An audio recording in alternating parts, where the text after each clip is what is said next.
Lesson 2. The Mongols and Chinese Culture.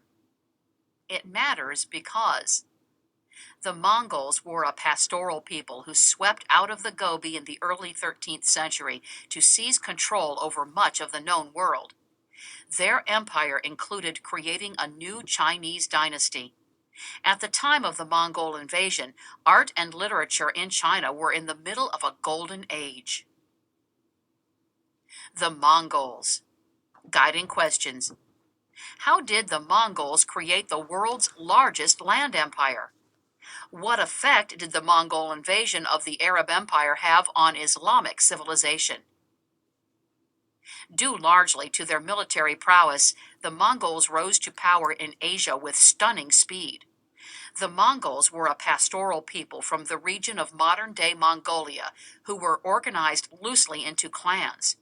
Temujin, born during the 1160s, gradually unified the Mongols. In 1206, he was elected Genghis Khan, strong ruler, at a massive meeting somewhere in the Gobi. From that time on, he devoted himself to conquest. The army that Genghis Khan unleashed on the world was not unusually large. It totaled less than 130,000 in 1227. It was the Mongols' military tactics, which were devastatingly effective, that set them apart from their enemies. The Mongols brought much of the Eurasian landmass under a single rule, creating the largest land empire in history. To rule the new Mongol Empire, Genghis Khan set up a capital city at Karakorum. Mongol armies traveled both to the west and to the east. Some went as far as Central Europe. After the death of Genghis Khan in 1227, the empire began to change. Following Mongol custom, upon the death of the ruling Khan, his heirs divided the territory. The once united empire of Genghis Khan was split into several separate territories called khanates, each under the rule of one of his sons. It may be that only the death of Genghis Khan kept the Mongols from attacking Western Europe. In 1231, the Mongols attacked Persia and defeated the Abbasids at Baghdad in 1258. Mongol forces attacked the Sung dynasty in the 1260s.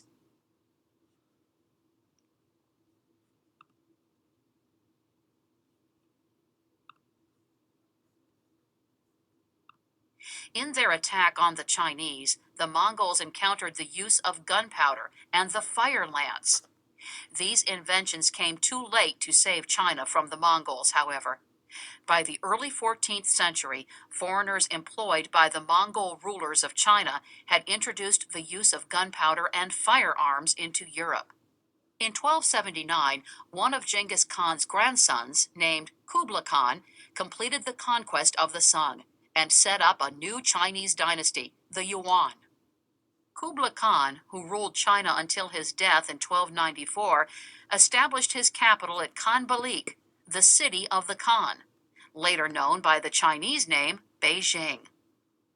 Under the leadership of the talented Kublai Khan, the Yuan, or Mongol dynasty, continued to expand the empire.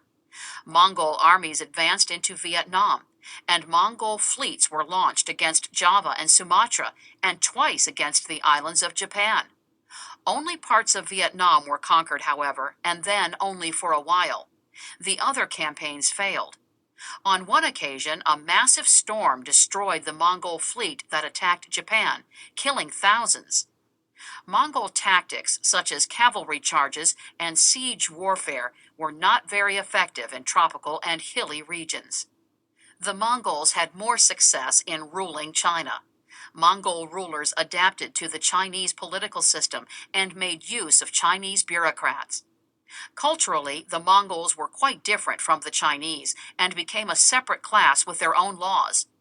The highest positions in the bureaucracy were usually staffed by Mongols. Over time, the Mongol dynasty won the support of many Chinese people. Some came to respect the stability and prosperity that the Mongols brought. By bringing the entire Eurasian landmass under a single rule, the Mongols increased trade, especially along the Silk Road. The capital at Khanbalik was a magnificent city.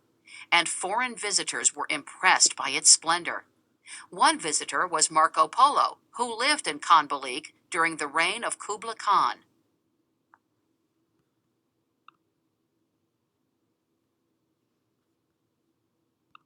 The Mongol dynasty eventually fell victim to the same problems that had plagued other dynasties: too much spending on foreign conquests, corruption at court, and growing internal instability. In 1368, Zhu Yuanzhang, the son of a peasant, put together an army ending the Mongol dynasty and set up the Ming dynasty. Progress check. Summarizing. Why were Mongol rulers successful in ruling China? Analyzing primary sources. Marco Polo on Khanbalik. The streets are so straight and wide that you can see right along them from end to end and from one gate to the other. And up and down the city there are beautiful palaces and many great and fine hostelries and fine houses in great numbers. Marco Polo, Italian traveler. Religion and government. Guiding question.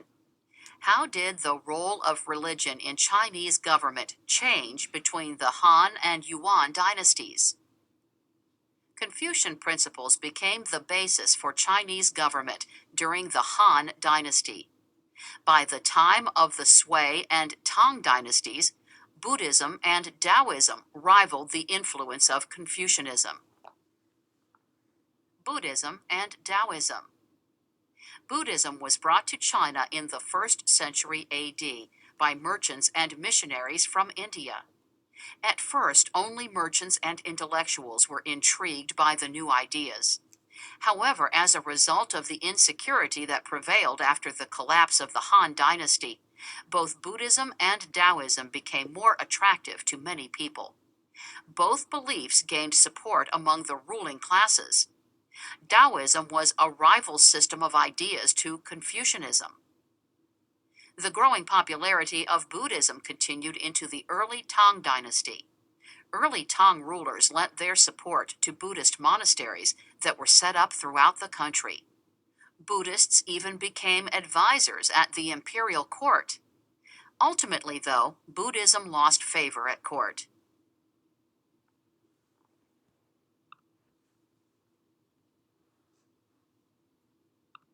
Buddhism was criticized for being a foreign religion. Like Christian monasteries in Europe during the Middle Ages, Buddhist monasteries had acquired thousands of acres of land and serfs. With land came corruption. The government reacted strongly. During the later Tang period, it destroyed countless Buddhist temples and monasteries and forced more than 260,000 monks and nuns to return to secular life. Buddhists taught that the material world was not real but an illusion. By teaching this, Buddhism was denying the very essence of Confucian teachings, the need for devotion to family and hard work. These were virtues that the Chinese state had reason to support. Neo-Confucianism. From the Sung dynasty to the end of the dynastic system in the 20th century, official support went to a revised Confucianism, which became the heart of the state government. This new doctrine, called Neo-Confucianism, served as a Confucian response to Buddhism and Taoism. It teaches that the world is real, not an illusion, and that fulfillment comes from participation in the world. Neo-Confucianists divide the world into a material world and a spiritual world. Humans live in the material world, but are also linked with the supreme ultimate. The goal is to move beyond the material world to reach union with the supreme ultimate. Humans do this through careful study of the moral principles that rule the universe. Progress check. Determining importance. Why was Neo-Confucianism embraced by the state government?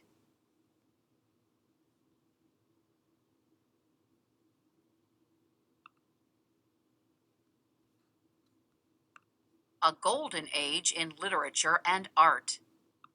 Guiding question. What spurred the golden age of literature and art in China? The period between the Tang and Ming dynasties was in many ways the great age of Chinese literature.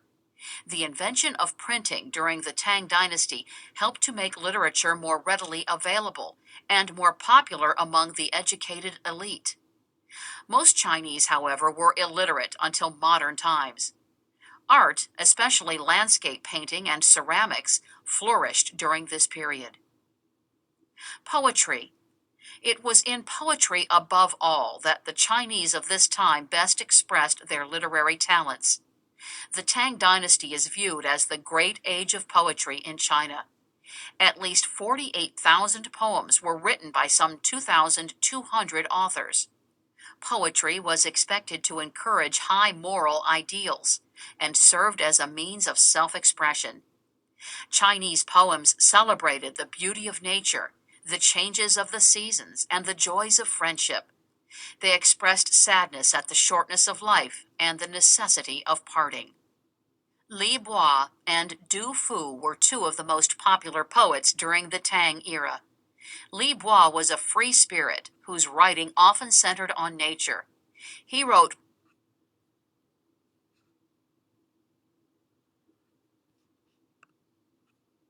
All right, let's do a quick review of the Mongols. That last section was about the Tang Dynasty and the Ming. So we're going to skip that part. Number one, how did Neo-Confucianism serve as a response to Buddhism and Taoism?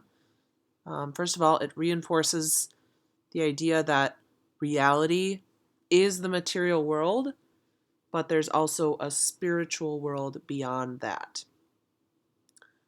Number two, how did the Mongols rise to power? So here's a little timeline for you. First, Genghis Khan is elected the Grand Khan in 1206. In 1227, Genghis Khan dies, but there's no power vacuum. He has grandsons to kind of pick up where he left off. So in 1231, the Mongols attack Persia. In 1258, they defeat the Abbasids, which are an Islamic empire. In the 1260s, they attack the Song. That's in China. 1279, Kublai Khan sets up the Yuan dynasty. So the Chinese are attacked by Kublai Khan. This is, again, Genghis Khan's grandson. And the Mongols are sitting on the throne of China. So it's like a foreign power. The Mongols are not Chinese. They're not ethnically Chinese. They don't speak Chinese. And they're sitting on the Chinese throne because they've taken over. Number three, how did the Mongols create the world's largest land empire? Well, they used military tactics that had never been seen before, and they had effective leaders. Some of those military tactics include it's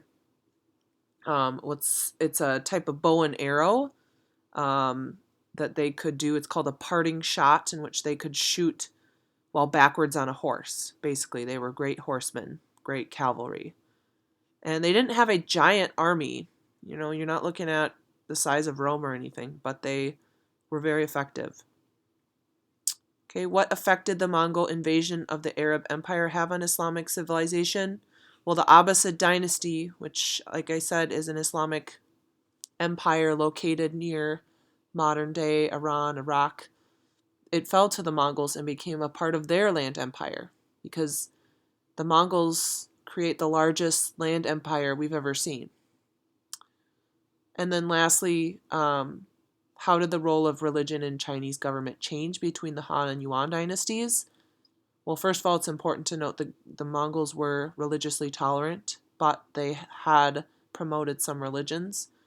So the Han government was based on Confucian ideals, whereas we have Buddhism and Taoism being influenced in the government less because of their non-material focus. All right, that's a wrap.